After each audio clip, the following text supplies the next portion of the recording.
وہ بھی ہے، لیکن اس کی کیفیت صفت ہے، وہ ذات تھی۔ بندے باشد کے ذات وہی حجاب باشد، اس کی ذات ہی حجاب تھی۔ یہ دوسرا ایسا بندہ ہے جس کی صفت حجاب ہوتی ہے، ذات حجاب نہیں ہوتی ہے۔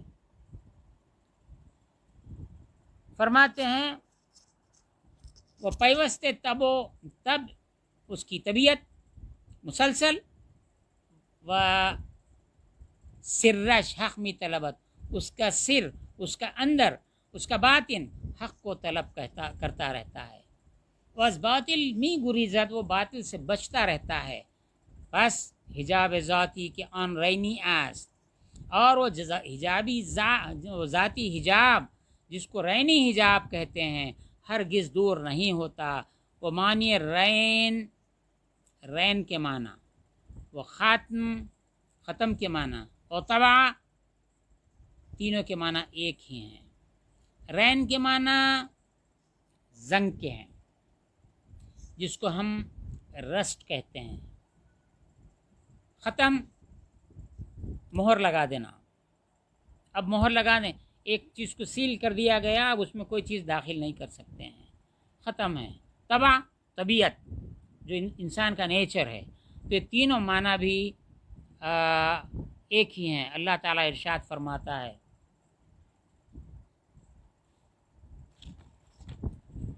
کلا بل ران علی قلوبہم ما کانوا یکسبون۔ یہاں پیپرس رکھا تھا، میں کہاں چلے گیا؟ یہاں کلا بل ران علی قلوبہم ما کانوا یکسبون۔ یہاں پر یہ سورہ مطففین کی آیتیں ہیں، اس کی اگلی بھی آیت پڑھتا ہوں، اس کے بعد کی بھی، اور یہ محجوب کا لفظ بھی اس آیت میں آ گیا ہے۔ اذا تتلی علیہ آیاتنا قال اساطیر الاولین کلا بل ران علی قلوبہم ما کانوا یکسبون کلا انہم عن ربہم لمحجوبون ثم انہم لصال الجحیم ثم یقال ھذا الذی کنتم بہ تکذبون۔ جب اس پر ہماری آیتیں پڑھی جائیں، کہے کہ اگلوں کی کہانیاں ہیں، اسطور، یہ سین تو رے، اساطیر اس کی جمع، اسطور یہ عربی لفظ ہے جو انگلش میں آپ اسٹوری کہتے ہیں، یا یہاں عرب سے لیا گیا ہے۔ کہتے ہیں یہ اگلے لوگوں کی کہانیاں ہیں۔ تو وہ کفار و مشرکین جن کے دلوں پر کلا بل، ہاں کوئی سبب نہیں ہے، وجہ نہیں ہے، ان کے دلوں پر ران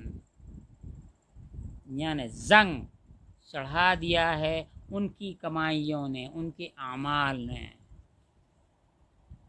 کفار و مشرکین عزیزو، بہت نقطہ میں بہت حساس نقطہ عرض کر رہا ہوں۔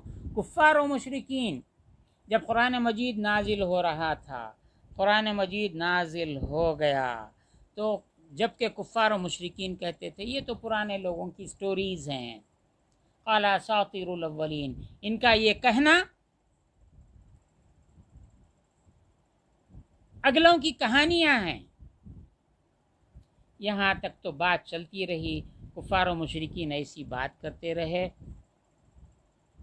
پھر آگے کی آیت پڑھ دیتا ہوں یہ بات کو، کلا انہم عن ربہم لمحجوبون، ہاں بے شک وہ اس دن اپنے رب کے دیدار سے محروب اور حجاب میں رہیں گے، پھر بے شک انہیں جہنم میں داخل ہونا ہے۔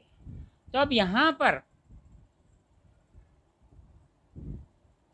جو میں عرض کر رہا تھا کہ ان کے دلوں پر جو ران ہے، جو زنگ ہے، اس زنگ کی وجہ یہ لوگ ایسا کہتے تھے۔ قرآن نازل ہو گیا، مکمل ہو گیا، قرآن مکمل ہونے کے بعد بھی کفار و مشرکین یہ بات کہتے رہے، آج بھی کہتے ہیں پرانے لوگوں کی سٹوریاں ہیں۔ موسیٰ علیہ السلام کا معجزہ کہو تو آپ کو وہ لوگ کہیں گے اسٹوری ہے، عیسیٰ علیہ السلام کی بات کہو کہیں گے کہ اسٹوری ہے، ابراہیم علیہ السلام کے جو ہے نار نمرود ٹھنڈی ہونے کی بات کرو کہیں گے اسٹوری ہے، موسیٰ علیہ السلام ندی میں چلے آئے مصر میں، اس کے فرعون کے محل میں پل کے بڑے ہو گئے، آپ کہیں گے اسٹوری ہے۔ نوح علیہ السلام کی بات کرو، طوفان آیا، آپ کو کشتی کا حکم ہوا، وہ لوگ کہتے ہیں اسٹوری ہے۔ جو خوارق عادات ہیں، ڈنڈا مار دیا موسیٰ علیہ السلام نے اللہ کے حکم سے، دریا دو ٹکڑے ہو گیا، زمین نظر آنے لگی، موسیٰ علیہ السلام اپنے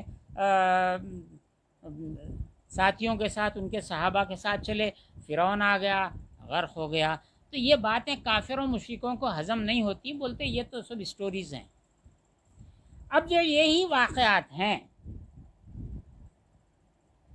حضور صلی اللہ علیہ وسلم کی امت کے امتیوں سے سرزد جب ہونے لگ جائیں، اولیاء ربانی سے یہ بات سرزد ہونے لگے، بظاہر کلمہ پڑھ چکے لیکن مزاجوں میں وہی کفر ہے، مزاجوں میں وہی شرک ہے، مزاجوں میں وہی اعتراض ہے جو کفار و مشرکین میں تھا۔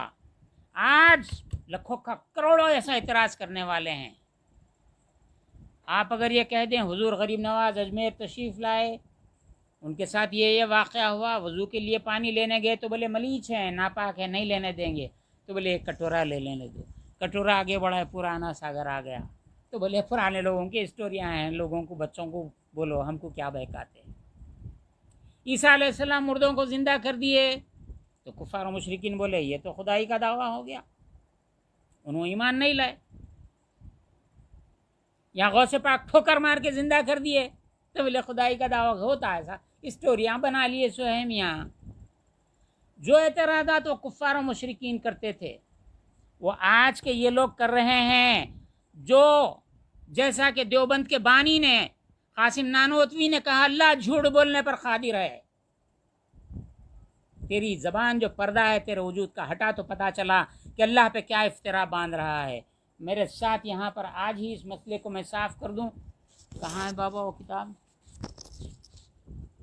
یا تعارف میں ہے، لکھا ہے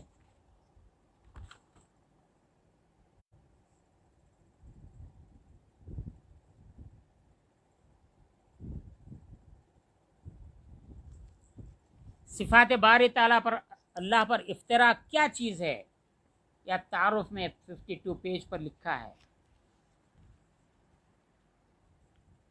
فرماتے ہیں علم کا یہ مطلب نہیں کہ جہل کی نفی کی جائے، اور نہ قدرت سے یہ مراد ہے کہ عجز کی نفی کی جائے، بلکہ اس سے مراد علم اور قدرت کا ثابت کرنا ہے۔ اگر باری تعالیٰ نفی جہل کی وجہ سے عالم کہلاتا ہو تو یا نفی عجز سے قادر، تو جمادات بھی نفی جہل کی وجہ سے عالم اور نفی عجز کی وجہ سے قادر کہلاتے ہیں۔ یہ حکم تمام صفات کا ہے۔ اللہ تعالیٰ کو ان کے صفات سے موصوف کرنے سے ہماری مراد یہ نہیں کہ ہم نے اس کی تعریف کر دی، بلکہ ہمارا اس کو موصوف گرداننا ہماری ہی تعریف و صفت ہے، اور یہ وصف اس کی صفت کا بیان ہے جو اس کے ساتھ قائم ہے۔